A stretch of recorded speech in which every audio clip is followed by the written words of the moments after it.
Bienvenidos sean todos a esta nueva tertulia Memorias Vivas, el personaje y su historia.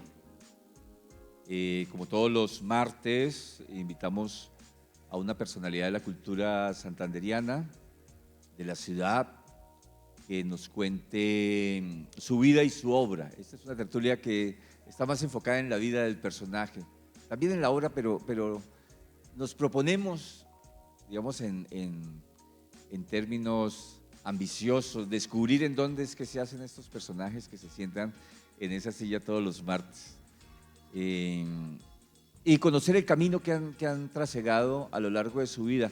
Es muy emocionante cuando escribo las biografías, las reseñas biográficas, cómo los caminos se van cruzando y cómo hay escenarios comunes, momentos comunes, amigos comunes, instituciones comunes.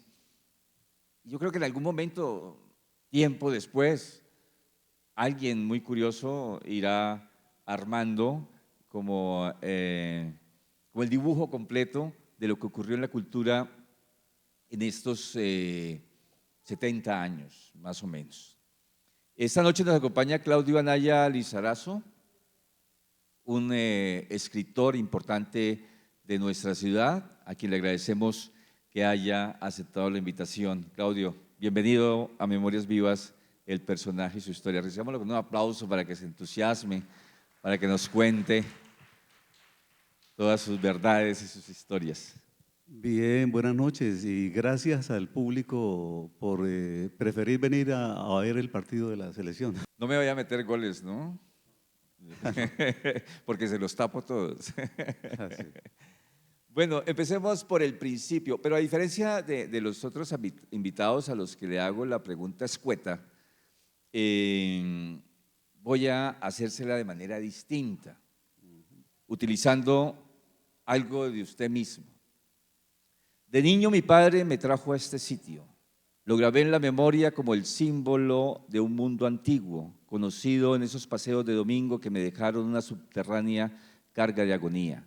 Hoy este sitio está erigido en monumento nacional. Las calles están empedradas, las paredes pintadas con cal, la historia y el estilo amparados por leyes y decretos. Pero mi padre no pensaba en esto cuando nos traía. Aún el siglo XIX obraba sus armónicos influjos para su espíritu de joven campesino emigrado a la ciudad. Y desde ahí el mundo se veía estable. ¿Quiénes eran sus padres? Sí.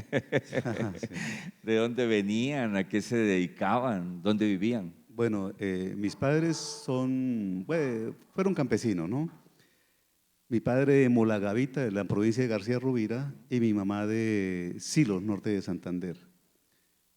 Bueno, campesinos muy, pues, ¿cómo decirlo?, básicos, rústicos, muy apegados a la tierra. Y de esas personas, de esa generación que vino en las postrimerías de la violencia, o sea, hacia los años 50, las estribaciones de la violencia del 48 vinieron a la ciudad, ya no tanto ellos por huir de la violencia y esas estribaciones, sino como por el canto de sirenas en la ciudad. La vida en el campo en Colombia en esas décadas era durísima. Y bueno, empezaba el cine, empezaba la radio, ya estaba establecida. En pocos años se estableció la televisión y ellos venían con el deseo de cambiar, de vivir mejor. Inclusive muchos huyeron, perdieron las tierras por la violencia, pero también otros huyeron por la ilusión y abandonaron sus tierras por eso, a grandes rasgos. ¿A dónde llegaron ellos inicialmente? Bueno, ellos llegaron en los años 50 y acá se conocieron, cada uno venía de su región y se conocieron acá, ¿no? ¿En Bucaramanga? Sí, en Bucaramanga y bueno, formaron familia. Vivieron en, bueno, la Bucaramanga antigua, ¿no? El Álvarez, el Alfonso López, estos barrios, se me escapan los nombres, ¿no? Lo que conforma ahora el primer sector, ¿no? El barrio Bolívar, este sector de San Francisco. Era la ciudad, ¿no? Bucaramanga tenía solamente en los años 50 hacia finales, y inclusive los 60, solo tenía 2 calles importantes, y yo vi la ciudad de esa manera a mis 4 años, 3 años, porque tengo recuerdos de muy pequeño, eso es raro, ¿no? Es raro y no es frecuente, pero tengo recuerdos desde muy tierno. pero digámosle que Bucaramanga hacia los años 60 todavía tenía dos calles. La calle 36, que era de doble carril, de doble carril, ¿no? Hacia cada lado, pero solamente era un tramo entre la carrera 15 y la Sagrada Familia. Y la 15, pues no era así doble como ahora, pero era una avenida importante, ¿no? No existía la diagonal 15, no existía todo lo que vemos hoy en día.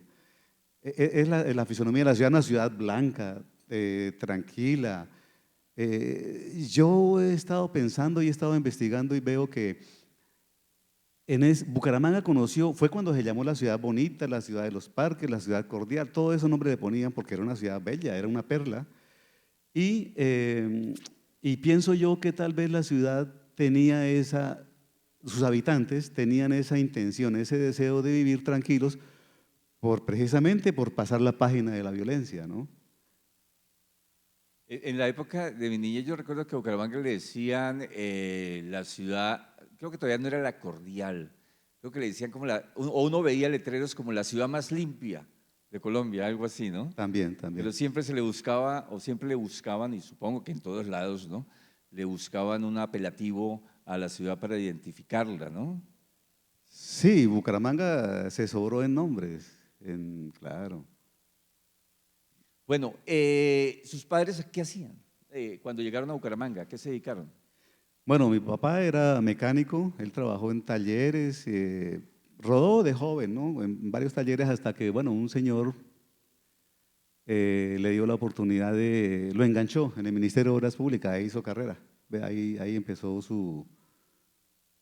continuó con su oficio, pero fue haciendo ascensos y fue pues mejorando sus condiciones, ¿no? Ya pudo comprar casa, porque rodamos de pieza en pieza también en los primeros años, ¿no? Sí, con perros, gatos, gallinas, porque ellos traían, siempre las familias humildes, las familias pobres, eran campesinos y a donde llegaban montaban su corral, ¿no? Claro. O fueran palomos, o fueran gallinas, ¿no? Eran ayudas, ¿no? Y era la costumbre, Claro. se traían el campo y lo reproducían acá, ¿no? Pero Yo pienso que más que por pobreza, porque eso era una ayuda, pero más que por la necesidad económica era por la costumbre. por la naturaleza, Sí, su naturaleza por del estar campo. conectado con la tierrita que lo vio, el origen, ¿no? Que Sí, lo vio a uno nacer. Por sí. aquí estuvo Gabriel Gutiérrez, que creo que nos está acompañando hoy. Sí, su mamá tenía gallinas en la casa, ¿no? A punta de gallinas lo sacó adelante al muchacho, Ay, ay, ay. al doctor Gabriel. Sí. Y mi mamá también tenía, ¿no? Nosotros vivíamos ahí en la 27 con Quebrada Seca, donde queda el restaurante Señora Bucaramanga. No existía el restaurante, ahí vivíamos nosotros. Mi mamá tenía patos, gallinas, matas de plátano, Sí. porque ellos eran también de extracción campesina. Eso es una característica particular o singular de lo que eran las casas antiguas en Bucaramanga, fueran de clase media o clase pues pobre, digamos. Las casas grandes, espaciosas, todavía muros de tapia y atrás tenían su patio o su solar, ¿no? Tenían animales y tenían plantas. Eso era característico. Casa bumanguesa típica tenía eso, un patio con animales y plantas. ¿Conoció a los abuelos? ¿Cómo? ¿Conoció a sus abuelos? A las abuelas, a las dos A las- abuelas, porque los abuelos habían muerto, ¿no? En la violencia y con muertes Fuertes, fuertes, sí. violentas. Sí, ellos murieron. Entonces conocí las abuelas y, como he dicho, de ella heredamos la tradición oral, ¿no? Fuimos los últimos depositarios de esa tradición oral.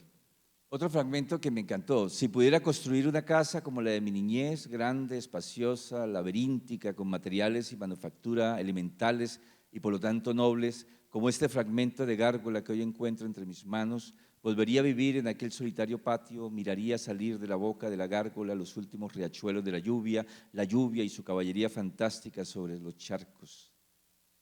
¿No? Bello, ¿no? Así, bello. ¿Qué Par- qué lo inspira? ¿Eso lo inspira algún lugar específico de su infancia? bueno, ese texto ha tenido un desarrollo, tuvo una mutación, ¿no? Tuvo más bien como ¿cómo se dice? Una metamorfosis. Em, Se originó con la imagen de la lluvia, ¿no? Esa repiquetear de la gota del agua en el charco, en el piso, que levanta gotas más pequeñas hacia el lado, que le hace a uno pensar como en esos ejércitos de caballería medieval, con las cotas de malla, los escudos, las lanzas, las adargas, todo eso que brilla para la guerra. Y bueno, tuve la imagen de que la lluvia sobre el charco era un ejército de caballería. Bueno, con el tiempo, buscando en desvanes, buscando en los patios o los hallazgos que uno tiene por ahí casualmente, encontré un fragmento de talla de piedra de una gárgola. La gárgola es la careta que le ponen en la esquina o en ciertos lugares a la canalería, a los canales, para que por la boca vomite el agua de la lluvia y la bote hacia el empedrado o hacia el patio. Y encontré en una casa antigua acá en Bucaramanga, encontré un fragmento de gárgola tallada en piedra. Unas gárgolas escultóricas, ¿no? Que podían Sí, tener forma de animal o de… sí, generalmente de zoomorfos, ¿no? zoomorfos, Y bueno, encontrar esa gárgola me disparó nuevamente al texto y y así apareció. sí, sí. ¿En dónde hizo la primaria? Bueno, yo hice la primaria, cuando eso no existía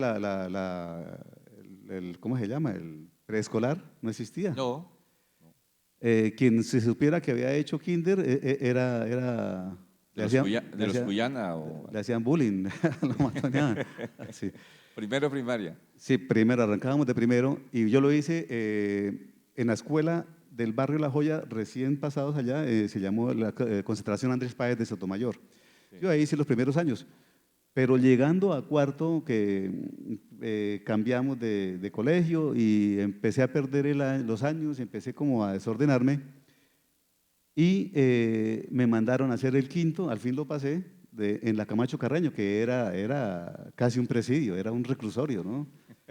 Casi una clínica de conducta, era ese colegio. Ahí lo que no servía en Bucaramanga, lo que no servía, iba para la Camacho Carreño. ¿Siempre tuvo esa fama la Camacho Carreño? Sí, e inclusive una escuela, una institución educativa que queda acá en el parqueadero que queda al lado, se llamaba así, Clínica de Conducta. Eran las dos instituciones a las cuales eran el recicladero de lo que no servía.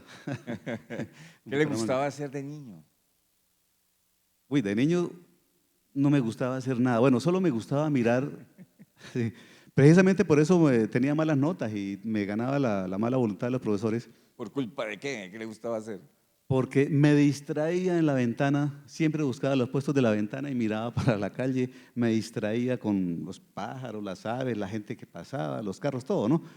Yo trataba de evadirme permanentemente de la clase. Es más, cuando íbamos a entrar a clase, generalmente cuando nos tocaba en la jornada de la tarde, los muchachos jugaban, ¿no? Los niños y muchachos, adolescentes y púbers, alcanzaban a jugar un partidito de fútbol ahí antes de entrar, para no aburrirse, jugaban el fútbol y yo nunca jugaba, ¿no? Yo me quedaba mirando y a pesar de que yo no jugaba, sonaba la campana para entrar y a pesar de que yo no jugaba, yo era el último que entraba al colegio.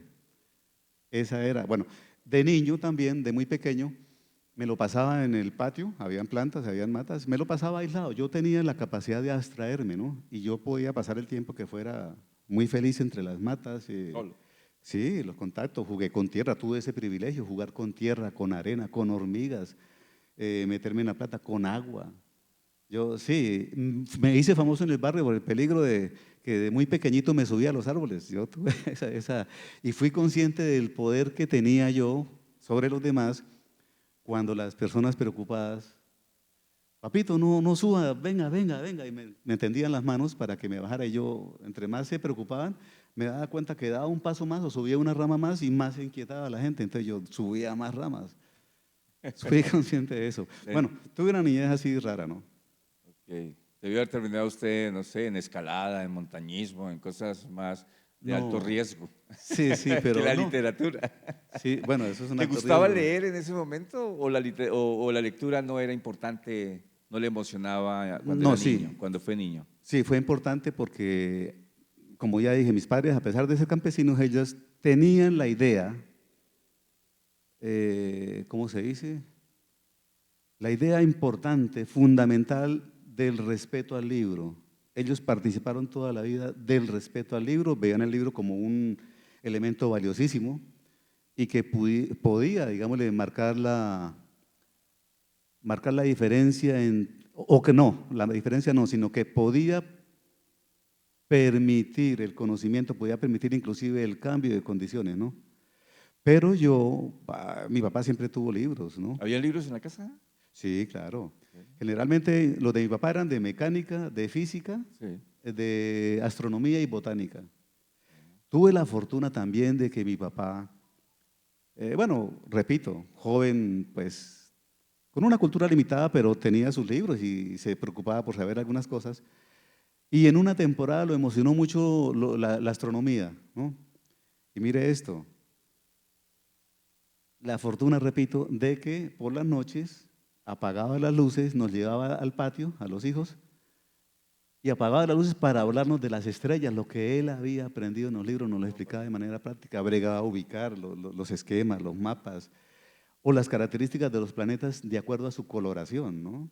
Pues Venus, el planeta rojo, Mercurio, perdón, el planeta rojo, y cosas así, ¿no? Muy sencillas, pero y nos hablaba de las distancias, nos hablaba de todo eso. Con propiedad y todo.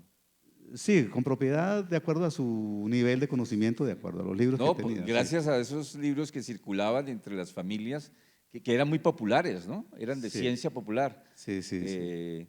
Mi papá también tenía, ¿no? Él siempre compraba las selecciones, él siempre compraba como estos libros de mecánica popular, de Sí, electricidad popular, todo sí, era popular. Eran como unas sí, series que sí, circulaban por toda Latinoamérica para sí. ayudar a instruir a las personas en oficios, ¿no? Y en trabajos necesarios en la vida cotidiana. Sí, eran muy prácticos esas ediciones, claro.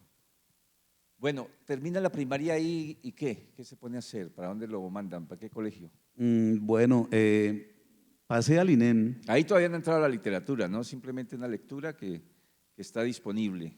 Bueno, pero la literatura no, pero la oralidad sí. Mis La abuelas oralidad, nos contaron muchas historias, ¿no? Tanto de la familia como de la región. su papá, Las abuelas, las abuelas. las abuelas, tanto la paterna como la materna, ¿no? ¿Ah, sí? Sí, Adela, mi abuela paterna, y Eva, mi abuela materna. ¿Qué contaban? La historia de la familia, mitos, leyendas, Sí, cosas. mitos, leyendas, historias de la familia y también de la violencia, ¿no? De historias que habían pasado, ¿no? Entonces nos contaron mucho, ellas nos hablaron mucho y al lado de mi mamá, al lado de nuestras madres, fueron quienes nos dieron los primeros conocimientos del mundo, ¿no? Nos enseñaron a hablar, nos respondían a esa edad de los 3, 4, 5 años en que uno es como una ráfaga de preguntas, ¿no?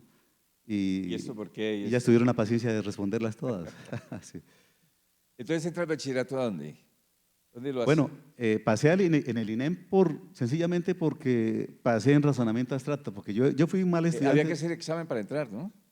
¿Cómo? Había que presentar un examen para entrar a esos colegios Sí, examen de admisión, de admisión. claro. Y yo era malo en todo, yo fui un estudiante malísimo, pésimo, y lo sigo siendo. ¿Cómo hizo? Y por razonamiento abstracto Ah, sí. pasé. Y bueno, me dieron ahí, pero bueno, ahí han sido los 2 primeros años, ¿no? El INEM está recién estrenado, ¿no? Estudié en el año 71, 72, primero y segundo bachillerato, cuando eso era esa nomenclatura. Pero el segundo ya lo perdí por desorden y me desordené y cada año cambiaba de colegio, hasta estudié en el Andino, llegué a terminar de estudiar en el En el Andino. Andino. Sí, sí, que Eran eso era, famosos los del Andino. sí, famoso. Sí, Para allá iban todos los que no se los aguantaban en los otros colegios.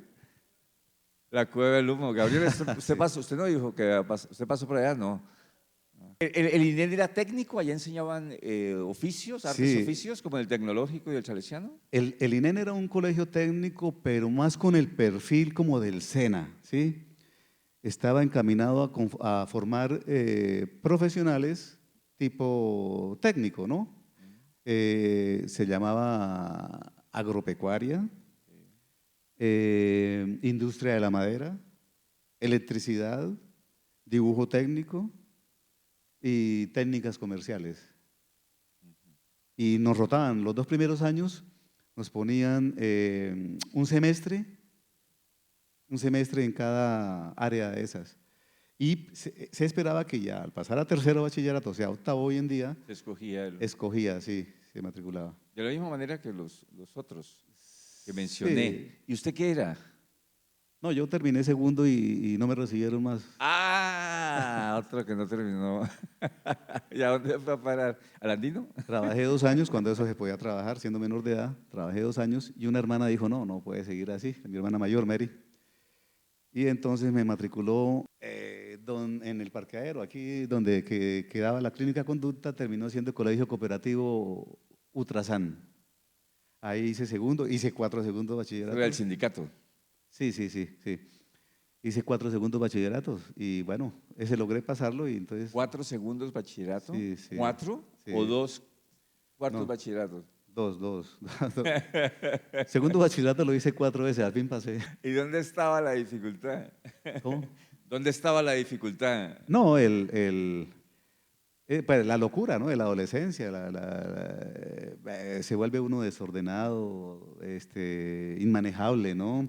Alguien dijo por ahí, ¿no? Que ¿qué es la adolescencia? La adolescencia es un viento salvaje que le golpea a uno la frente. Entonces, creo que me pasó eso, sí. Lo golpeó fuerte, ¿no? Y lo mantuvo ahí Sí. 4 años. ¿Y ahí terminó? ¿Ahí No, se graduó? ¿A dónde cogió? pasé bueno, logré el cuarto, segundo bachillerato, logré pasarlo acá en el Ultrasan y pasé al Aurelio Martínez. Ahí hice tercero y cuarto no me volvieron a recibir. Sí. Y pasé al Cooperativo Bucaramanga, pasé al Andino, pasé, sí, a varios colegios y ya cuando no lo recibían en los colegios oficiales, porque según parece existía la carta negra, yo nunca la vi, pero según pasé, a alguien que era muy desordenado le pasaban carta negra, ¿no? Sí, sí. Entre las rectorías pasaban el listado y entonces no lo recibían a uno. Entonces tocaba pasar a los privados baratos, que eran peor aún. Pero nunca lo mandaron para un internado. Aquí pasaron varios que en el de Zapatoca, porque no se los aguantaban en los colegios. Sí, no, yo creo que ya con 16, 17 años ya no podían mandarme a un internado, ya, sí, ya no. Bueno, y ahí que la lectura, la literatura, todo eso que usted decide ser en su vida, dedicarse en su vida, ¿va apareciendo o todavía no hay ningún interés por eso en ese periodo de la adolescencia? No, sí, como le decía, y fue que me corté en la respuesta anterior, la literatura aparece con la oralidad, con mis Sí, abuelas, las abuelas. pero también tuve una tía con enciclopedia. A los 4, 5, 6 años nosotros leíamos en enciclopedia, ella nos explicaba, leíamos libros, ella tuvo también biblioteca. A los 4 y 5 años acá en Bucaramanga éramos de los pocos que oíamos bossa nova, mambo, los ritmos del momento, ¿no? Las primeras baladas, sí, que empezaban a oírse. Ella estaba muy actualizada porque ella era melómana y era lectora también. Y ella fue una fundamental iniciadora en estas cosas. Entonces, ahí ya estaba la literatura, porque nos gustaba oír las leyendas de las abuelas, que no todas eran de terror, eran de muchos temas, ¿no? Teníamos el contacto con los libros, con la música, ¿no? Entonces ahí ya estaba la literatura. Pero me resuelvo por la literatura más o menos hacia el año 1978. Tenía 20 años y me fui a viajar a Panamá, esas quimeras, ¿no? de juventud. Pasé en esa época a pie Por el Darién. por el Darién, con esa época a Opa, pie con un primo, con Alejandro Pimiento. Pasé a pie y duramos varios días. Bueno, me recuerdo mucho una aventura extraordinaria en ese sí, entonces, ¿no? sí, Ahora uno va muy acompañado, ¿no? Pero en aquel sí. entonces no era tanta. No, era un paso difícil. Muchas veces la trocha se borraba porque no pasaba, sino la Guardia Nacional de Panamá o la Guardia acá Forestal Colombiana. Pero mucha gente miraba en ese entonces, No, nada, eso ¿no? era muy Uno que poco. otro. El hecho de que no había casi nadie, a uno lo recibían como un rey por donde pasara, ¿ves? Era la gracia de tener a alguien diferente, ¿no? La aventura. Por ejemplo, un señor donde nos hospedamos, en ese momento era la última finca colombiana hacia la frontera con Panamá. Después quedaba la reserva del Darién, que era propiedad del Estado, sigue siéndolo, pero la última finca de un señor antioqueño, recuerdo el nombre de él, José Londoño, y lo recuerdo con cariño porque él nos acogió, nos dio, bueno, ahí nos reunimos 2 peruanos, un ecuatoriano, un pastuso, un tolimense, mi primo y yo. Íbamos hacia Panamá. Ahí nos encontramos. Y Y él, como no tenía, era difícil, ¿no? A ver, para llegar allá, llega uno a Río Sucio, al Atrato, para no contarles todo el semejante viaje anterior. Llega uno a Río Sucio, coge aguas abajo por el río Atrato, llega a un punto que llaman Puente América. Es donde tienen proyectado construir desde hace muchos años, hace muchas décadas, el puente para empalmar la Panamericana entre Panamá Ah, y ok. Colombia. Pero el terreno no deja porque hay una franja de 40 kilómetros de terreno movedizo a los lados del río. No permite bases estables, no permite nada. Nunca se podrá construir. Entonces, llegamos a Puente América y de ahí subimos por el río Perancho, desemboca en el Atrato. Subimos hasta un punto y de ahí cogimos el río Cacarica y navegamos casi 2 días. Aguas arriba, claro, eso es terrible. A punta de canalete y unas lanchitas muy planas, ¿no? Muy ligeras. Bueno, llegamos allá y nos acogió el señor José Londoño. No tenía nombre la finca porque él la había colonizado, él le había quitado ese pedazo a la reserva. Tenía frutales, tenía plátanos, tenía todo. Y como no tenía, podía mandar a los hijos a la escuela, no había, eran muchas jornadas para llegar a una escuela, a un pueblo de esos, por ejemplo, a Puente América o a otros pueblos que ya en ese momento me escapan el nombre. Entonces él acogía a todo el extranjero que pasara, fuera de hacia Panamá o de regreso, y lo acogía y lo entretenía y bregaba que se demorara hasta meses para que le enseñaran a los hijos.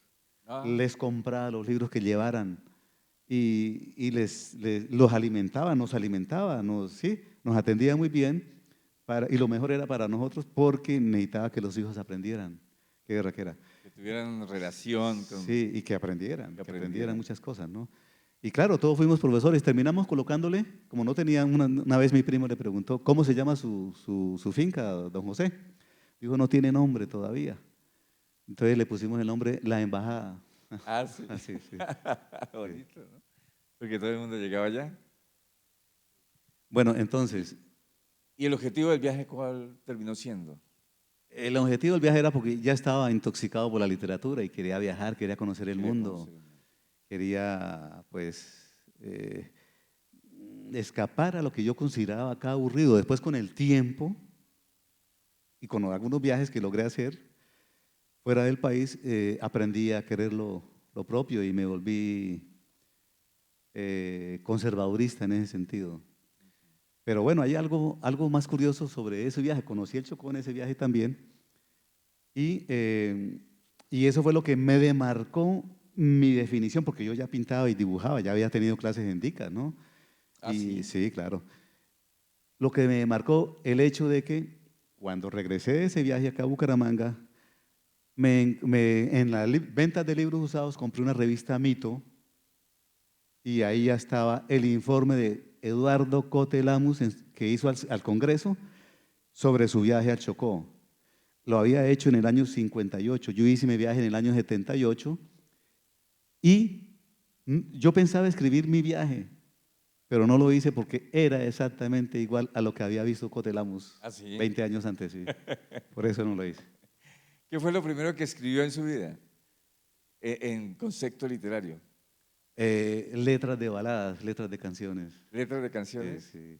Porque bueno, la balada ocupó un papel importante como expresión lírica en la formación sentimental e poética de mi generación, ¿no? Fue algo importante, así como el bolero lo fue de nuestros padres y abuelos, ¿no? Entonces yo hice letras de baladas, pasé al poema, ¿sí? Y duré casi toda mi vida intentando ser poeta hasta que al fin acepté la realidad y dije, no, me paso a la narrativa y creo que he podido manejar mejor. Y me ha llevado a la conclusión de que uno no escoge el género, el género lo escoge a uno, como dicen los antioqueños. Ya lo he dicho otras veces, pero yo creo que viene a colación. Uno no escoge el género literario, el género es el que Lo lo escoge a escoge. uno, así como uno no se casa con la que quiere, sino uno se casa con la que lo quiere a uno. Así. ¿En qué momento decide dedicarse a la literatura? ¿Cuál es ese momento que dice definitivamente esto es lo mío y a esto me voy a dedicar el resto de mi vida? Hacia final del año 78, cuando leo el informe de Eduardo Cotelamus al Congreso sobre su viaje al Chocó. Ese es el momento. Ese es el momento que me... Equipara con su experiencia Sí.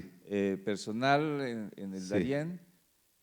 Y hago balance, ¿no? Para ser pintor necesito taller, necesito caballetes, necesito pinceles, cajas de óleos, acuarelas, cajas de pasteles, necesito papeles, carpetas, necesito una gran cantidad de condiciones. Y dije, en cambio, para leer, para ser escritor, necesito solamente tener un libro en la mano y una libreta en el bolsillo.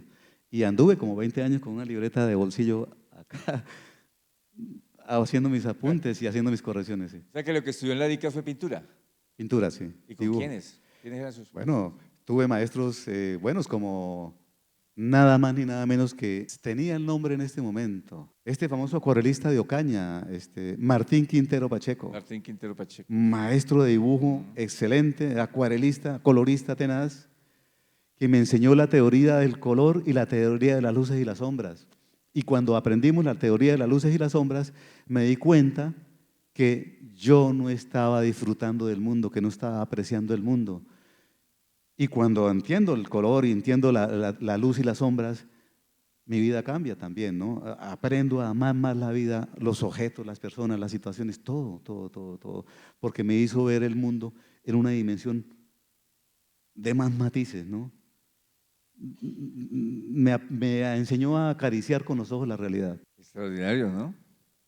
Un escritor que entra por la pintura. Y por la aventura, ¿no? Y por la aventura. Sí, sí, la aventura. Claro. Porque fue esa aventura la que realmente lo llevó a querer ser escritor, ¿no? Claro, habíamos leído a Julio Verne, De escribir. a Herman Melville y a todas esas aventuras, todos esos viajes, literatura sobre los viajes tremenda. Ya estaba impregnado usted, ya estaba, mejor dicho, echado a perder. Condenado, sí. Estaba condenado, sí. Para lo bueno, ¿no? Sí. ¿Para qué leer? ¿Para qué escribir? ¿Para qué pensar? ¿Para qué contar? Por ahí lo escribió usted en algún lugar. ¿Cuándo empezaste a darle respuestas a esas preguntas? ¿Cuándo te iniciaste así, te metiste de cabeza a responderlas? Porque son preguntas fundamentales, ¿no? Son preguntas que nos confrontan, ¿no? ¿Para qué?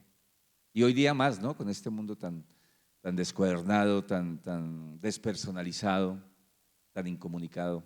Caótico, sí. Bueno, yo era un aspirante a escritor pasivo, digamos, ¿no? No marchaba con la disciplina y celeridad que he debido hacerlo. Siempre hay muchas cosas del mundo y mucho ruido que lo distrae a uno, ¿no? Pero también pienso que las cosas maduran en su momento, ¿no? Y lo que hay que es aprovechar esos momentos de lucidez y no arrepentirse por lo anterior. Al fin y al cabo la experiencia se va cimentando y ya cuando uno es consciente de esa experiencia es que ya puede tener manejo de elementos y eso me pasó, sí, después del año 2000, ¿no? Yo era, como le digo, pasivo, leía, escribía, estas cosas, ¿no? Tenía que trabajar para sobrevivir. ¿En qué trabajaba? Desempeñé también una gran cantidad de oficios. Fui lector de ciegos, fui chofer, fui panadero, fui parrillero en los asaderos, fui corrector de ortografía y estilo, fui asesor de varias cosas, ¿no? Trabajé en todo, trabajé en todo. ¿No fue a la universidad nunca? Sí, yo fui estudiante de la UIS. ¿Ah, sí? Yo no logré terminar mi bachillerato, digámosle, académico, Ajá. pero como yo manejé un buen nivel de lectura, un día de aburrido dije, voy a presentarme a la prueba de estado, ¿no? Al IFES, la prueba del IFES. Y me presenté y sobre 400 saqué un puntaje de 347. Oh, compañero. Sí, la Mis UI respetos. Porque yo saqué también el mismo puntaje, mis respetos. Y tan mal estudiante que era, ¿no? Y yo estudiaba en la nocturna además, ¿no? Sí, pero era mal estudiante, pero en cuanto a la cuestión académica, pero la lectura me permitía esa amplitud de conocimiento y de dominio, digamos, también, ¿no? De entender rápido lo que Sí. estaba preguntándose. Sí, sí. Y entonces entró a la UISA, ¿qué? A estudiar idiomas. Idiomas. Sí. Pero ¿En qué época? en el año 90, y ya ni me acuerdo. Yo eso me fue acuerdo haberlo visto a usted por allá. en el año 98. 98, yo 98. ya estaba... No, uf, sí, ya había salido. había salido, pero me la pasaba por allá. Ah, sí, sí, sí, sí. En En el el año. 98, o sea, ya grande. Sí, ya, claro, imagínense, en el colegio, perdón, en la universidad, el grupo estaba conformado por 20 niños, 3 mujeres y un hombre. Usted era el Así. niño. No, yo era el hombre. Yo era bastante mayor que ellos, claro. ¿Y se Pero graduó? ¿Se graduó de idiomas? no, me ¿No? tocó salirme porque se me presentó una olla de la cual no quiero mencionar nada, ¿Una una qué? olla tremenda, una situación bárbara Ok. que me hizo retirar, ¿no? Pero, pero bueno, después me la asimilé también ese golpe y eso ayudó a resolver, digo, no, ya sigo con mi literatura y sí, Ujú. enfrento mi vida como se me viene y mi deseo, mi idea capital, mi idea central es algún día, y lo he hecho y sigo en eso, algún día tener una obra valiosa. Por eso me exijo y por eso exijo nivel en las publicaciones que dirijo, que manejo. Exijo también en los talleres que he coordinado, ¿no? De literatura, inclusive hasta en las conversaciones. Yo me exijo, yo espero que las conversaciones aporten algo, ¿no? El contertulio se exija algo, ¿no? Porque eso precisamente es lo que nos puede elevar, ¿no? Sí. Eh, ¿Cómo nace el proyecto La Esquina? Yo tengo, digamos, una idea, un recuerdo vago, Claudio, cuando yo fui director de cultura de Bucaramanga la primera vez, como en el año 90, fue eso en el año 98. Yo recuerdo que usted fue allá a hablar conmigo y me mostró un cartel así y me contó, creo que estaba en proyecto en ese momento, 98, estaba como la idea rondando, Sí, fue después, creo que fue como hacia el 99 más o o en menos, sí. 99. Sí, la esquina nace, pues yo tenía la idea desde antes, ¿no? Pero nunca le había comunicado a nadie. Y yo había trabajado también como impresor en las funerarias de los carteles de muertos, ¿no? ¿Así? Sí, montábamos los tipos, montábamos la caja, una plancha grande, una caja grande y se imprimían los 20, 30 carteles, ¿no? Sí. Se entintaba con un rodillo y se prensaba y el ayudante retiraba el papel y colocaba el nuevo y yo me encargaba de la plancha, de la caja tipográfica. Yo, como quería ser poeta en esa época, dije, bueno, esto sirve para montar poemas que son textos cortos y se imprime barato. Entonces la esquina nació como derivación de esos carteles de muerto que eran también los carteles del circo, que pasaba el circo y pegaban los carteles en las esquinas, en los recuadros de la Sociedad de Mejores Sí, Mejoras Públicas, sí, ¿sí? me acuerdo. Sobreviven algunos recuadros de esos. Y también eran los carteles del cantante que pasaba, del concierto, ¿no? Eso se mandaban a Eran hacer, las carteleras. sí, se pegaban con almidón y se pegaban. Entonces yo tuve la idea de hacer un periódico mural de poesía. Con el tiempo le comenté la idea a Javier Félix hacia la época en que usted me Javier comenta, Félix. final del siglo pasado. Y entonces Javier Félix ¿Ya lo conocía de antes, Javier? no lo acaba de conocer, hacía pocos meses lo había O sea, conocido. la esquina, se encontraron en la esquina, mejor dicho. Sí, sí, sí, en la esquina, sí. Y él, hombre de mundo, hombre entusiasta, y bueno, dijo, vamos a hablar y empezamos a hablar con un poco de gente. Y bueno, Daniel Nava nos ofreció un apoyo tremendo, él no imprimía el cartel, dijo de una vez que sí, le pareció bien la idea. Y por algunos años nos imprimió el cartel, ¿no? De manera gratis. eh, y se pegaba y se distribuía. Eso duró como hasta el 2006 y bueno, no hubo problema, pero entró como en un bache. Tal vez la actividad de la vida de cada cual nos fue alejando y cada cual se fue viniendo en ciertas cosas, atendiendo ciertas preocupaciones y ciertas situaciones y cesó la esquina. La retomé por iniciativa de mi esposa Gloria Inés. En el año 2017 ella me dijo que tomáramos, que retomara el trabajo cultural y literario, porque yo seguía leyendo y seguía escribiendo, pero muy lentamente y digámosle que de manera casi que esporádica, ¿no? Y ella no quería que eso se perdiera, ni que yo abandonara la idea de la literatura. Entonces retomamos y ella se ofreció a ser la diseñadora. Ella no sabía de eso, pero y solamente disponía, y esto es un reconocimiento que le hago a Inés, ella, alguien le dio una copia de un Corel en inglés y ella tenía que traducir paso a paso para ir sabiendo cómo tenía que diagramar y cómo tenía que pasar en cada cuestión, hasta que aprendió a diagramar y a manejar el Corel y aprendió también a medio traducir el manual. Y después ya fue encontrando otros programas y otras cosas y se fue haciendo más versátil. En ese momento ella tiene muy buena versatilidad en el diseño. Pero ella fue la que hacía los diseños y bueno, retomamos la esquina y los dos primeros números fueron unos con el poeta y cuentista Antonio Campillo y el otro, el siguiente, que fue el 37 y el 38. El 38 fue con el maestro Carlos Pereira de Piedecuesta. Sí, Carlos Augusto Pereira. Sí, y al 39 yo ya dije, no, como estamos imprimiendo, entonces imprimo por la espalda y el cartel se vuelve periódico, entonces ya empecé a meterle comentarios sobre libros, sobre fragmentos de otras obras y se volvió periódico.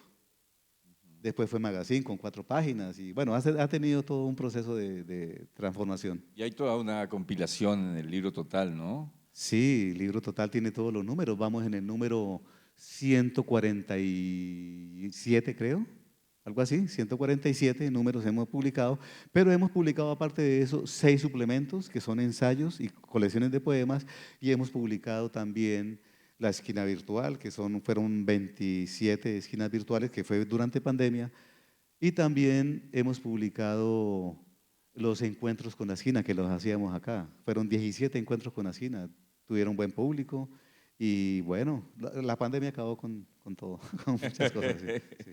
Bueno, yo también recuerdo que en esa época usted fue finalista de un concurso que nos inventamos ahí en el instituto, concurso metropolitano de cuento, Gustavo Cote Uribe, ¿no? Sí, sí. El alcalde era Gustavo, Luis Fernando Cote Peña. En homenaje al Claro, padre. que era Sí. era un homenaje a su padre. Usted fue finalista ahí, ¿no? Yo me acuerdo. No, finalista no, ganador. Fue ganador, perdón, ¿sí? Ah, sí. De Gustavo Cote. ¿Por qué digo ganador? Porque las bases, las condiciones decían, no iba a haber ni primero, ni segundo, ni tercer puesto, ni finalistas, no. Habían 5 ganadores en los géneros que se presentaran. Se presentaron pocas obras, pero se escogían, digámosle, en cada, sin especificar quién era primero y quién era segundo, Sí. se escogían 5 ganadores. Para un libro. Y eso se hizo, sí. Eso se hizo. Yo fui ganador en cuento. Fue ganador, nada de finalista, ¿no? Borremos ahí del video la cosa esa Sí, sí, sí. de finalista. En esa época también yo me acuerdo, es que el movimiento cultural en ese momento estaba eufórico, efervescente, ¿no? Porque se acababa de crear el Ministerio de Cultura, se creó en el 97. Entonces, esos 4 años, ¿no? Fueron intensos. Había unos talleres literarios en la UIS, yo me acuerdo, que fueron importantísimos en ese momento. ¿Usted hacía parte de esos talleres? Claro, yo soy producto también de taller, ¿no? Del Ministerio de Cultura. Sí, pero eso empezó mucho antes, empezó en el año 84. Ah, ok, antes. En cierta medida, como por influencia de cierta asesoría y ciertas decisiones tal vez de Eutiquio Leal. Eutiquio Leal, padre de la pedagogía de los talleres literarios en Colombia. También Isaías Peña Gutiérrez contribuyó mucho a los talleres. Y se creó, aquí en Bucaramanga estaba, bueno, se creó un programa a nivel nacional que se llamó Un País que Sueña. Era un programa de talleres literarios a nivel nacional manejados en ese entonces por Colcultura. Y consistía en lo siguiente. Había una biblioteca piloto en Bogotá que era la Luis Ángel Arango. Tenía intelectuales como Eutiquio Leal, Jaime Mejía Duque, Isaías Peña Gutiérrez y otros, que eran como los gurús de la teoría del taller. Y otra serie de personajes importantes en ese momento, escritores importantísimos. Yo creo que es lo mejor que en literatura ha ocurrido en el país en los últimos 50 años. ¿Por qué? Porque formó a 2 generaciones y ese programa lo continuaron y ha contribuido a seguir formando nuevas generaciones. Pero en ese momento fue una cosa fundamental, de ruptura. consistía en lo siguiente. Se nombraban, se establecía por convenio territorial en los diferentes departamentos y zonas.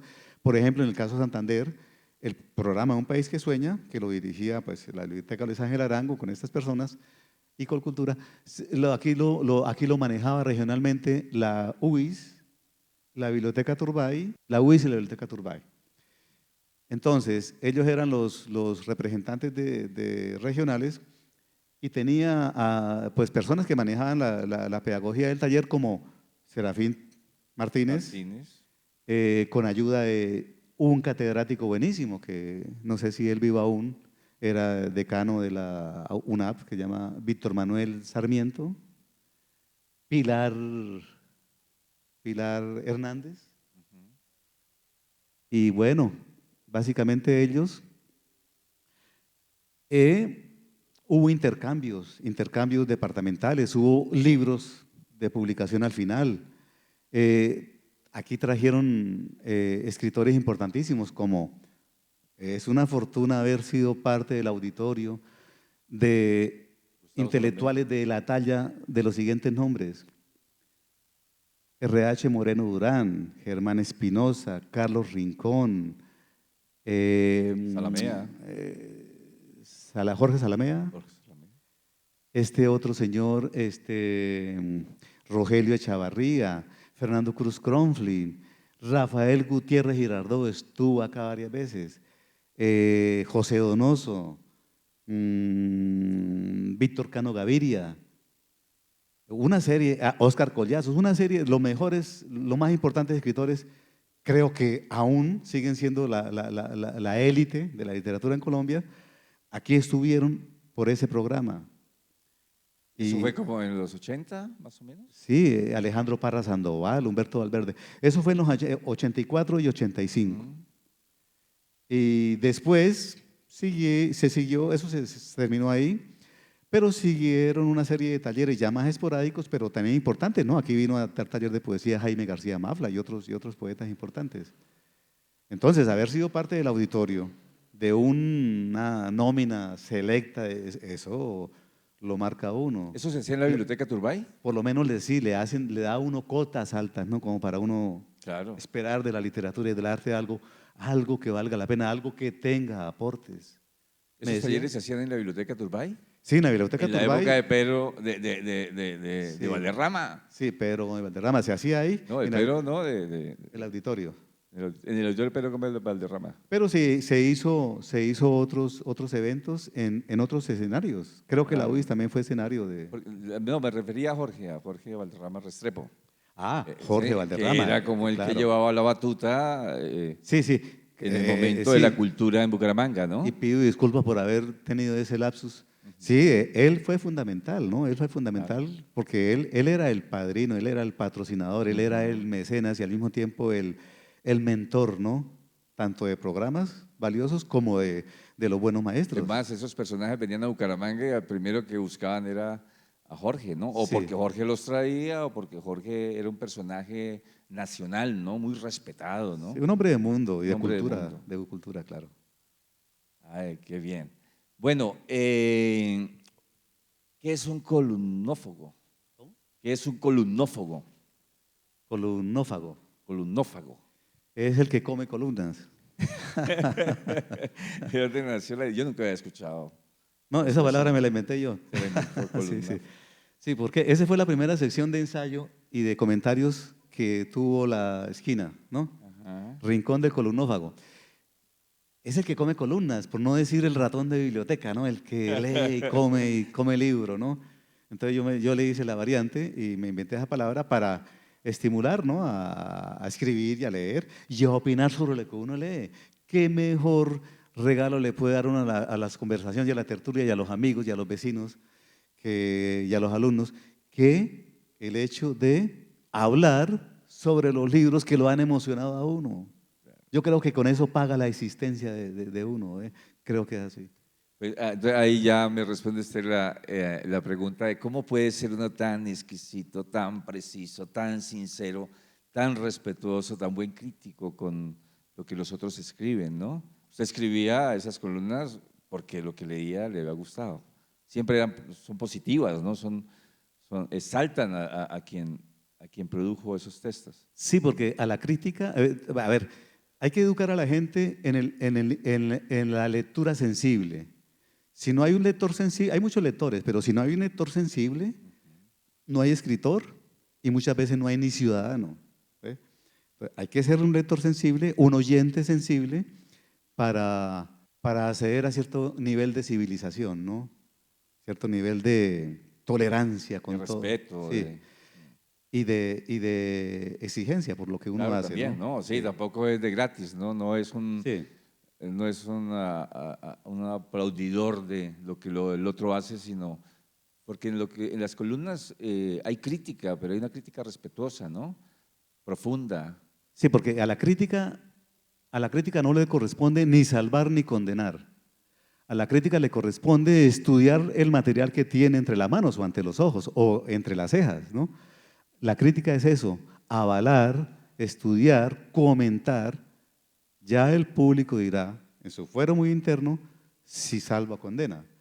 Pero el ejercicio crítico no le corresponde ni salvar ni condenar, le corresponde difundir a través de su aval. Y el aval no es que diga esto vale o esto no vale, el aval dice esto es así.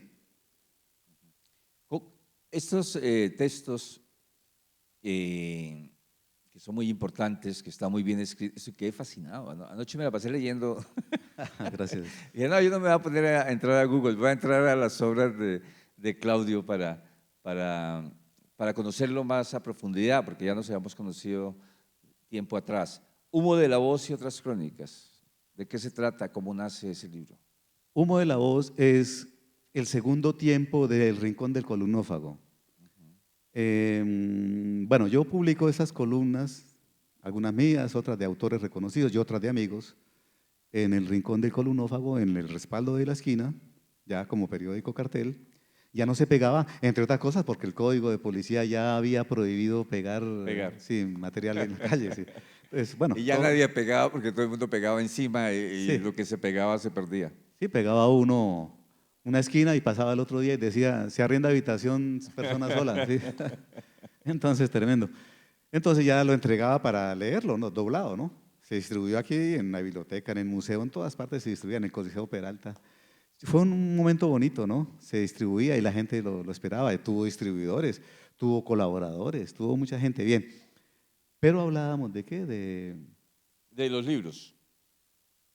El Rincón Es, de Columnófago. Sí, se volvió. Entonces después, cuando viene la pandemia, la esquina se vuelve virtual, entonces ya viaja por las redes y paso a ser un poco más exigente con el ensayo, con la crónica, se vuelve ensayo, puede decirse que se vuelve ensayo. Y, y me doy cuenta que acumulé una gran cantidad de materiales, casi 200 crónicas sobre libros, sean mis reflexiones de lectura, ¿no? Y pensé en publicarlas, pero eso se volvió manejable. Un PDF de 800 páginas, eso nadie lo leía, ¿sí?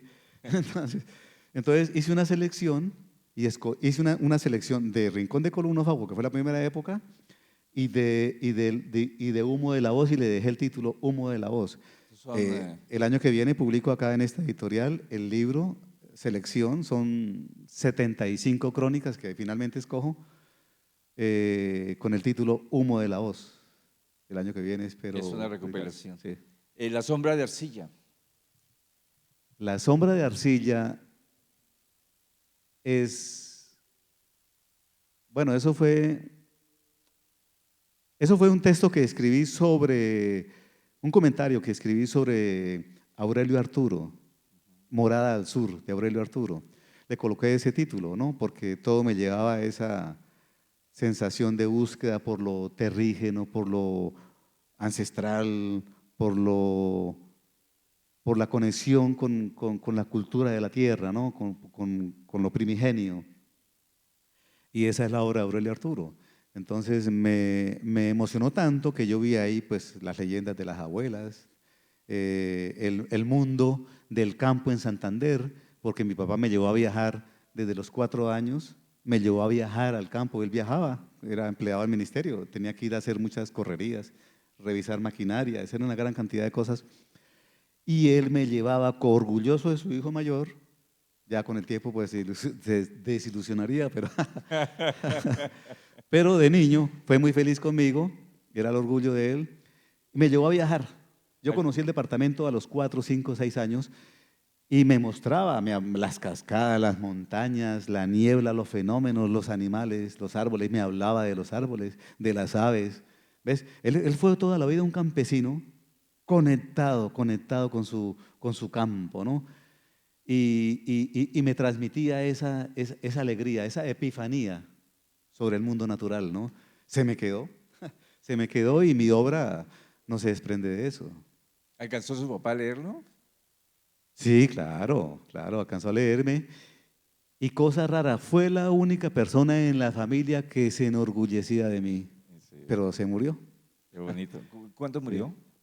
Él murió en el año 2001. El año Usted ya 2001. estaba escribiendo, Sí, ya, claro, claro. estaba dedicado. Y era orgulloso cuando llegaban las cartas del director del Instituto Municipal de Cultura, cuando decía para Claudio Anaya, escritor regional, ¿no? ¿Sí? Sí. Sí, sí, sí. Aula Máxima Bar. Ah, caramba. Esa es fuerte, ¿no? Sí, eso tiene una historia. Esa es sórdida. ¿Cómo salió esa obra? Bueno, esa obra nace, tiene también un nacimiento múltiple en 2 o 3 causas. Primero que todo, habíamos hablado con un hermano de montar un bar cultural, ¿no? Se acabaron los suplementos literarios, se acabaron los bares culturales, se acabaron las librerías. Y esa intención de hacer resistencia y haciendo resistencia ganarse unos pesos, ¿no? Pensamos en montar un bar. Estuvimos haciendo los trámites, las averiguaciones, ¿no? Bien. Pero mi hermano era el capitalista y yo era quien iba a funcionar ahí en el negocio. Me metí al SENA a hacer un curso de coctelería, varios cursos de coctelería. Unas alternativas que es imitación del trago, pero con hierbas y con elementos que no son alcohólicos, pero dan la ilusión del trago, ¿no? Y, claro, no emborracha, ¿no? Pero se disfruta el sabor, ¿no? Claro. Bien. No emborracha, pero embriaga, de otra manera, sí. Hay una percepción de ebriedad. Sí, sí. Y los otros cursos de coctelería clásica. Bueno, empecé a hacer esos cursos y mi profesor, que también lo recuerdo mucho, Luis David, profesor del SENA, el instructor del SENA, Luis David nos pasó un módulo, unas fotocopias, con un listado como Muy tipo bien. catálogo, ¿no? De cócteles. De Y yo, fórmulas. ¿cómo? De fórmulas. Sí, sí, sí, las recetas. Entonces, bueno, cada página tenía un cóctel, ¿no? Tenía el nombre del cóctel, tenía la receta, tenía la foto de cómo debería ser más o menos el acabado final, el decorado, y una pequeña historia de cómo se ha originado ese cóctel. Y yo veo eso. Digo, tuve la iluminación, ¿no? Dije, tengo un libro bueno. Aquí ya hay medio libro, ¿sí? El otro medio libro es adjudicarle un cóctel de esos a cada uno de los artistas que han lidiado conmigo en estas. De sus amigos. Sí, sí. Entonces, de acuerdo a la personalidad, le fue adjudicando el cóctel, ¿no? Bien. Y entonces empecé a desarrollar la historia, después integré la receta dentro del desarrollo del argumento y fui. Lo tuve entre las manos como 10 años hasta que al fin me resolví. También por ultimátum de mi esposa. Yo, Publicar. ¿se publica o no se publica? Le dije, no tengo plata. Dije, yo lo pago. Su esposa, su mecenas. Sí, sí, sí. ¿Y el bar? Y el bar, bueno, es que no he terminado la historia. Y el bar, bueno, ¿Se quedó en el papel? bien. Entonces vi que el libro, ¿no? Visualicé el libro. Pero finalmente la realidad nos dio una estocada mortal a mi hermano y a mí, porque para que un bar funcione, tiene que funcionar en este sector, ¿sí? Que de día funcione, así sea por venta de tintos, de aguas, de gaseosa, lo que sea, y que de 3 de la tarde o 4 de la tarde en adelante se convierta en bar cultural, pero tiene que ser en este sector. Hay 2 o 3 que han resistido el paso del tiempo, pero no, las tarifas, los arriendos, ¿no? Bárbaro, bárbaro, bárbaro. Entonces, carísimo, carísimo, ¿no? Entonces hicimos estudios, miramos, no, definitivamente mi hermano salió espantado con las tarifas y yo me quedé con el libro. Se quedó en el papel el bar. Sí, sí. Extraordinario. Pero existe el bar porque está ahí y uno lo puede leer, ¿no? Y puede Sí. conocer todas las cosas que nunca sucedieron. Pero que No, Claudio las... algunas sucedieron. Ah, bueno, algunas Sí, algunas sucedieron, ¿no? sucedieron. Sí. Bien, Bumangueses. Bueno, Humangueses es un libro ya diferente, ¿no? Aula Máxima Bar gira en torno a una idea, la idea del bar cultural, el encuentro de los artistas, pero como no se pudo hacer, se murieron los bares y como no se pudo hacer el nuestro, lo sublimé en ese libro, ¿sí? Bueno, he recibido muy buenos comentarios. Es reciente, ¿no? Porque creo un lugar literario y de alguna manera genero una simbología de la ciudad a través de la literatura. Bien, pero eso es Aula Máxima Bar. Bumangueses es un libro de otro corte, digamos. Bumangueses es un libro que reúne historias que tienen diferentes orígenes, diferentes motivos, pero que los une solamente un débil hilo conductor, que es el de que son historias ocurridas en Bucaramanga. También parten de hechos reales, pero los literaturizo, ¿no? Hasta el punto en que parece que se abandonara el hecho fáctico y quedara solamente la ficción, pero no. Sigue teniendo, yo que lo conozco, yo que lo gesté y lo escribí, sé que conserva esa médula, muy oculta, ¿no? Muy oculta, pero son historias de Bucaramanga, pues ya bumangueses, bumangueses. Y de alguna manera representa y refleja el espíritu, no de la Bucaramanga de la noticia de vanguardia, ni de la Bucaramanga del hecho, pues, digámosle, concreto, ¿no? Sino de de la otra Bucaramanga, la Bucaramanga interior, los personajes que viven con base en sus monólogos y sus soliloquios. ¿Ves? La meditación, porque esos personajes también existen acá en Bucaramanga. Eso. Hay mucha... Su narrativa está impregnada de poesía. O sea, uno cuando está leyendo la prosa cree que está leyendo, o sea, uno siente que está leyendo un poema. ¿Se lo ha propuesto o simplemente la sensibilidad ha llegado a ese resultado?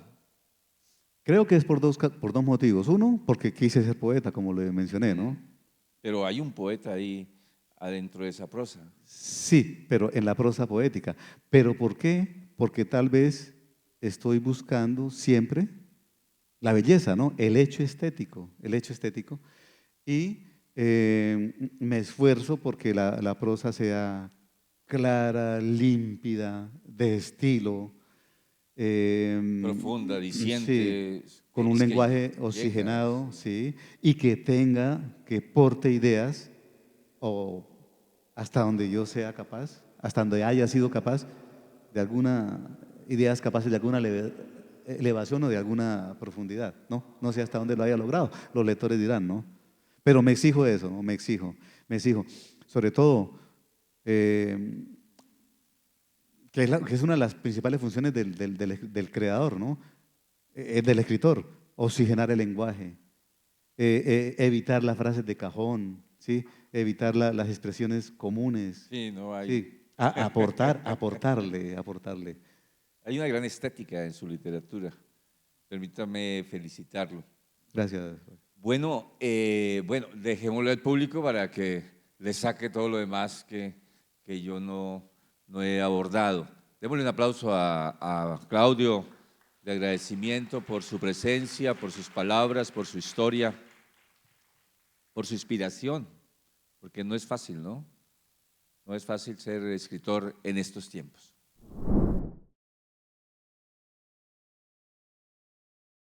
Bueno, Claudio, más que todo, muchísimas gracias por toda esta charla tan íntima, porque siempre, digamos, cuando uno lee al escritor, y tú sabes, yo sí te he leído, me encanta más que todo Bar Aula Máxima, uno no ve al escritor detrás de las líneas. Ahora sí, como podemos verlo, porque un escritor, yo no sé, a veces intencionalmente, a veces como, digamos, contra su propia gana, se disuelve en su texto, en sus personajes. Pero lo que más me sorprende, Claudio, en tu lectura, es que sin conocernos tal vez tan de cerca como nos gustaría o no nos gustaría, quién sabe, tú en tu cuento, en tu colección de cuentos, donde identificas a todos tus amigos, poetas, artistas, escritores con algún cóctel, a alguien con gin tonic, a alguien con martini dry, con margarita, yo digo, qué bien, que muchas gracias por presentarme exactamente como esto, cómo has captado mi esencia, que un vaso completo de vodka con algo de jugo de tomate, con una pizca de sal, con bastante ají, con, yo recuerdo también con zumo de limón, con sal. Este sí soy yo, Bloody Mary completa, como me has pintado. Pero eso es, digamos, solo una cosa. ¿Cómo detrás de esta receta has percatado de lo que soy? Voy a leer un pequeño fragmento. La vi como todo un personaje singular, atrapada en la dualidad de sus conflictos entre la maternidad y su ejercicio profesional, entre Colombia y Rusia, yo añadiría también de Ucrania, porque soy mitad ucraniana. Para mí, esta guerra tan infeliz, yo me siento a veces, ¿cómo qué piensas, Anastasia? Yo digo, yo me siento como una hija cuyos padres de pronto, después de un largo matrimonio de casi 400 años, comenzaron a odiarse a muerte. Eso lo que sentimos los hijos. Entre su neurosis y el llanto en el hombro de sus amigos, entre decirles todo y no contarles nada, entre pedir ayuda y enfrentar sola sus problemas, en esta tierra de todos modos extraña para ella, atrapada entre un largo proceso de separación y la mala situación económica, atrapada hasta por los veteranos de debut lírico, pero principalmente atrapada por la historia. Difícil situación la que esta profesora, la de revivir esa gran cantidad de personajes, volver a insuflar un alma en sus cadáveres ya resecos, respetable pero extraño oficio de ventilar las intrigas palaciegas y el inconmensable egoísmo humano. Sí, ¿cómo me has percatado? Yo creo que ni Flaubert había hecho con su Madame Bovary como tú has hecho conmigo en este cuento. Gracias. Sí.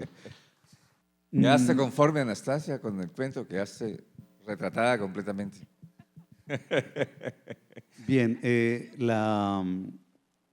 bueno, la literatura le va a uno aguzando los sentidos, ¿no? El olfato, la vista, todo lo va aguzando, porque le va enseñando a uno a conocer el alma humana. Uno mismo llega a conocerse más con una buena lectura. Y bueno, porque he sido muy buen observador, pero también hay mucho de olfato, hay mucho de, ¿cómo decirlo?, de Intuición. de perspicacia, ¿no? Perspicacia. Y entonces ya uno conoce, ¿no? Además, pues, ¿cómo decirlo? Sin que suene pretencioso. También hice mis extensas lecturas sobre psicología y psicoanálisis, ¿no? Y antropología. Todo eso, la sociología, todo eso, porque no me quedé solamente con la literatura, todo eso le va dando a uno elementos, herramientas de uso, elementos de juicio, y uno aprende a conocer más, a conocerse uno más y a conocer a los demás. Bueno, quiero aprovechar este pequeño intervención para, pues, agradecer la asistencia del maestro Efer, fundador de Vericuetos, de Fanny, quien acaba de intervenir, de Friney, la hija del maestro Efer, de María del Carmen, de Lucho Navarro, del compañero que se me escapa el nombre, me lo han presentado 2 veces y se me olvida, y de otros amigos que han estado acá. Gracias. Sí. ¿Cómo? Sí, Arthur, qué pena. Integrante del taller de lectura sensible y construcción de texto. Yo quiero hacerle una pregunta en otra dirección. Vea, usted mejor que cualquiera en este pueblo grande, porque literariamente esto parece ser un pegujal, ¿no? Es como una vereda. Los bumangueses, yo no digo bumangueses, sino bucaramangueros, eso nadie lee, sobre todo ahora, ¿no? En este momento que estamos, ¿no? La virtualidad acabó con el lector realmente serio. Quedan como todos los que amamos el libro. Entonces, la pregunta es concreta. ¿Cómo ve usted el futuro nuestro? Es decir, en tanto que porvenir escritural, o sea que estamos arando en el desierto o hay algún chance. Bueno, yo era más pesimista antes, hace unos años. Hoy en día he aceptado la realidad. Y la realidad es que el fenómeno de la cultura de masas, la cultura electrónica, estas cosas, es más masivo ahora, pero siempre ha sido masivo, ¿no? A ver, los lectores siempre han sido una élite, a pesar de que en los años 70 y 80 se hacían ediciones Grandes. tremendas, ¿sí? Era la alternativa, ¿no? Por eso se hacía y era el negocio. Deja de ser negocio, se cae la cuestión. Pero no soy tan pesimista ahora porque si revisamos la historia, siempre la cultura ha sido cuestión de élites. Élites no porque uno se crea más que nadie, sino élites porque el mismo sistema nos está reduciendo y nos está llevando a ser una minoría. Lo somos, una minoría, siempre lo hemos sido. Revisando pasajes históricos en que, por ejemplo, bueno, aquí está Anastasia, que es historiadora y me corregirá lo que voy a decir, con mucho gusto, pero sí, a la caída del Imperio Romano, según mis fuentes, según mis lecturas, no desapareció el inventario de obras culturales, literarias, esculturas, pinturas, etcétera, porque según parece, los monjes de las órdenes religiosas llevaron todo ese inventario, todo ese acervo cultural y artístico, lo llevaron a ciertos lugares y construyeron las abadías, de alguna manera sentando uno de los principios del feudalismo por aislamiento, y permaneció por siglos aislado hasta que tuvo condiciones de volver a, de alguna manera, popularizarse, masificarse. Ya Anastasia me corregirá, pero, o sea, ese caos que se presentó por la caída del imperio no acabó con la cultura. Tuvo un periodo de hibernó durante un tiempo y está. En este momento… De oscurantismo. Sí, sí. Sin embargo, hay recuerdo aquí para terminar, un ensayo maravilloso de un escritor no muy popular hoy en día, pero que tuvo su momento de grandeza. Y si uno lo lee desprevenido de los criterios políticos, se da cuenta que sigue siendo uno de los grandes, ¿no? Giovanni Papini, el italiano. El prólogo que él hace al Decamerón, el prólogo que le hace al Decamerón, hablando sobre las luces que habían en la Edad Media, ¿sí? Así fueran de manera de circuito, no fuera masiva, pero floreció y había un sustento cultural bastante amplio, según Giovanni Papini. Bueno, o sea, la cultura sobrevive y hoy en día somos una élite por sustracción de personal, pero no creo que sea no soy tan pesimista. Y el tema de la inteligencia artificial, a que algunos lo ven catastrófico, yo pienso que de alguna manera es otra, no va a ser un enemigo en contra totalmente, sino que va a ser una herramienta más de la que podemos disponer para defendernos y para apropiárnosla. Siga, Anastasia. Gracias, Claudio, por pedirme que, digamos, añadiera un poco. Yo voy a decir qué cosa. Por ejemplo, con la caída del Imperio Romano, cuando parecía que todo lo clásico, todo lo antiguo vino abajo, la iglesia cristiana aparentemente fue como la opositora de la cultura clásica, pero por otro lado se convirtió en su guardiana. Como se sabe, hoy día podemos leer a Homero, a Platón, a Aristóteles en gran parte gracias a esas bibliotecas monásticas. A propósito, en el libro total que sacamos en YouTube, la serie de los programas Naves de las Palabras, ahora precisamente 2 últimos míos fueron sobre aquellas bibliotecas medievales, cómo salvaguardaron esa cultura. Y hoy día, aunque me parece que la situación se repite, tratamos de pintar la inteligencia artificial, los libros virtuales, los audiolibros, todo eso como un enemigo de la lectura de verdad. Pero por otro lado, no ayudarán estos métodos de lectura a preservar a los clásicos de los siglos anteriores, de preservar los tesoros de literatura universal de la misma manera que la iglesia cristiana ayudó a preservar el legado grecorromano. ¿Será la inteligencia artificial para la lectura lo mismo que fue la iglesia cristiana, los conventos que almacenaban los restos de la cultura antigua? Lo que aparentemente aparece opuesto, autoexcluyente, en realidad resulta la salvación. Disiento profundamente del cuento, porque ese es un cuento, porque es una gran mentira, que los monjes y la Iglesia Católica, o sea, la religión, hayan preservado la cultura del imperio. Lo que sucede es lo siguiente, que en muchos de esos lugares que se reza, ¿no?, y que la religión es realmente nociva, no solamente para el pueblo colombiano, sino para todos los pueblos del mundo. Entonces, ¿qué ocurría?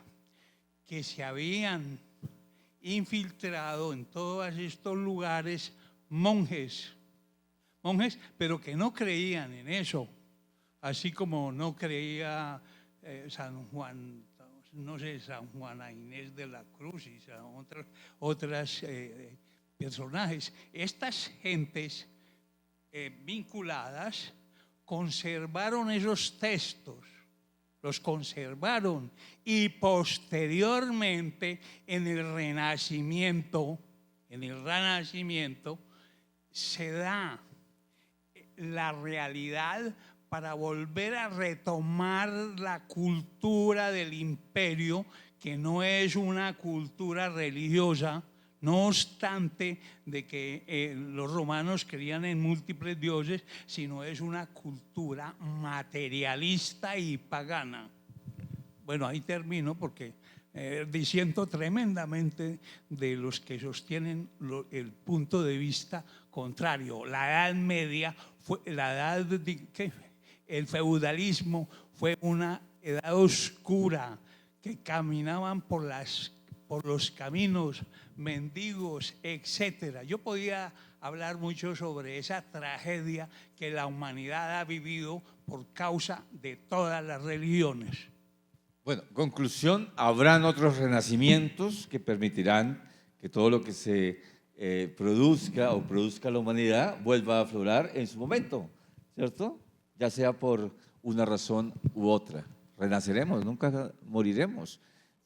Por lo menos pensémoslo de esa manera. Creo que es bueno tener esa actitud optimista de que no nos extinguiremos. Yo por lo pronto me estoy haciendo a los libros que que no leí antes y que quise leer en su momento. Los tengo ya preparándome para cuando ya no quiera hacer más nada ni escuchar nada más distinto que eso que siempre quise saber y que no me tomé el trabajo de buscarlo. ¿Ah? Esa es mi inteligencia natural, ¿sí? Y en papel, nada en dispositivo, porque eso mata los ojos. Sí, esa es mi jubilación. Buenas noches. Buenas. Buenas noches. Pacho, eso es un sueño, su sueño hace parte de mi mismo sueño.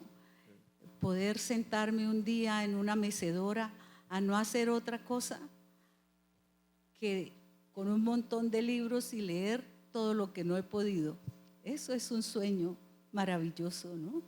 Para nosotros los lectores. Bueno, muchas gracias, Pacho, por estas memorias vivas que realiza cada martes. Yo tengo la sensación, y gracias, Claudio, fue, como dice Anastasia, entrar en una conversación íntima, tanto como leer algunos de sus libros, Aula Máxima, La Poética del Espacio, algo así.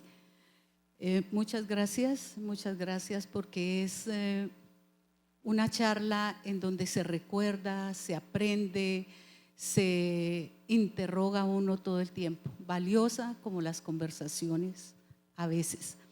Pero tengo la sensación en cuanto a la opinión de Efer, y hace 8 días también queda en el ambiente, en la charla de Walter, que uno siempre piensa, y yo lo creo desde el tiempo, cuando envejecemos creemos que todo el tiempo pasado fue mejor y que hoy las cosas no son como fueron cuando nosotros. Yo siempre he estado en contra de creer que si envejecemos no volverá a ser lo mismo. Yo pienso que los jóvenes hoy y la escritura joven hoy será como fueron esos reductos en la Edad Media que hicieron resistencia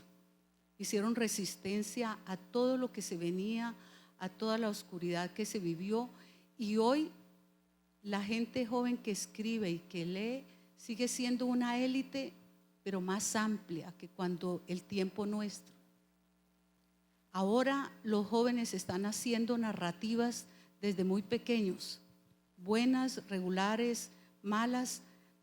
El tiempo es el que dirá ese tipo de escritura que hoy se hace, ¿qué será?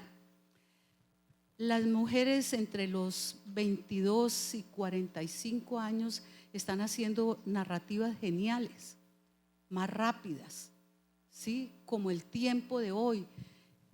Están escribiendo párrafos al estilo de informativos, al estilo periodístico. Casi todas las escritoras hoy han pasado por un buen periodo de tiempo de periodismo, y eso es lo que tenemos, ¿no?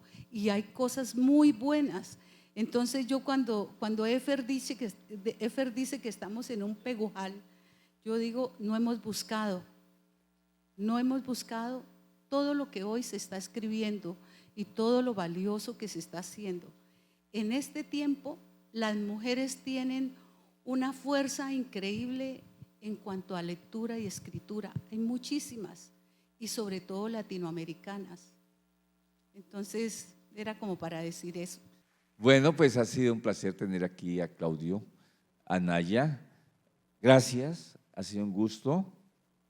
Me has dejado picado. Yo había leído cositas tuyas antes, pero ayer yo dije, no voy a googlearlo, voy a leerlo. Y estuve como hasta las 12 de la noche leyendo apartes de tus libros, que los voy a leer por completo porque quedé impregnado de la magia literaria, de la prosa poética esa que encontré. Y dije, pero estoy leyendo poesía, pero ¿por qué no la escribo en versos? Hay mucha poesía en su narrativa. Gracias, Claudio. Gracias a usted, Pacho, por esta oportunidad, ¿no?, de compartir con los amigos y de contar lo que no había contado, ¿no? Yo le había dicho al principio cuando me invitó al programa, le dije, uy, yo creo que no voy a asistir porque es que en realidad mi vida es totalmente anodina, ¿se acuerda? Le dije, es tan vacía mi vida que precisamente me puse a leer y a escribir para tratar de llenarla con algo, porque pero bueno, la cosa no salió tan mal. El Libro Total y la Casa del Libro siempre le hace reconocimiento a la vida y obra de nuestro invitado. Entonces le entrega este pergamino. Gracias por todo lo que ha hecho en su vida, Claudio Anaya, por Bucaramanga y los bumangueses. Gracias, Pacho, gracias a la Casa del Libro Total, a los muchachos funcionarios y auxiliares del libro, a mis amigos de Vericueto, Sefer, Fanny, Elena, Trinei, a Inés, María del Carmen, Lucho, y siempre se me olvida el nombre, y todos, Arthur, todos. Muchas gracias, muy gentil.